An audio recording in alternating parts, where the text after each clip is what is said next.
Image copyright Getty Images, Reuters image caption Mr. Trump's lawyer Rudy Giuliani, jailed campaign manager Paul Manafort, and Democrat frontrunner Joe Biden are all part of the story. This was a story long thought dead and buried, but the allegation that Ukraine actively worked with U.S. Democrats to damage Donald Trump's election chances in 2016 has been revived by the top prosecutor in Kiev.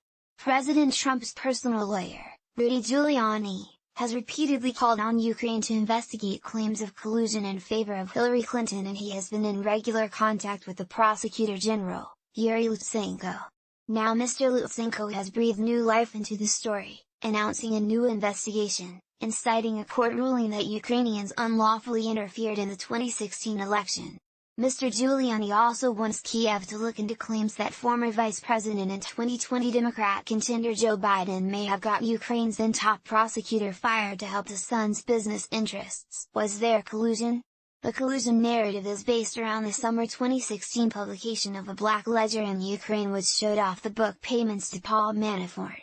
Manafort, 69, was jailed by a U.S. court in March for fraud, in part for his work as an advisor for a pro-Russian political party in Ukraine, before he became President Donald Trump's campaign manager.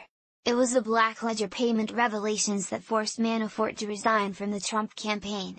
Those arguing that there was collusion, among them Mr. Giuliani, alleged that the ledger might be fake and that it was maliciously leaked after contacts between Mr. Trump's Democrat opponents and Ukrainian diplomats.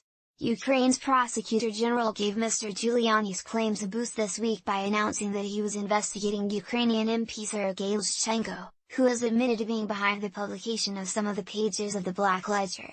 Image copyright AFP image caption Mr. Lutsenko addresses reporters on Monday as a hearing into his case began. The problem is that the parts of the ledger that mentioned Mr. Manafort weren't leaked by Mr. Lutsenko. They were published by an official Ukrainian state body. There's been no credible evidence that the ledger is fake, indeed many of the smaller payments on it have been tracked down and verified.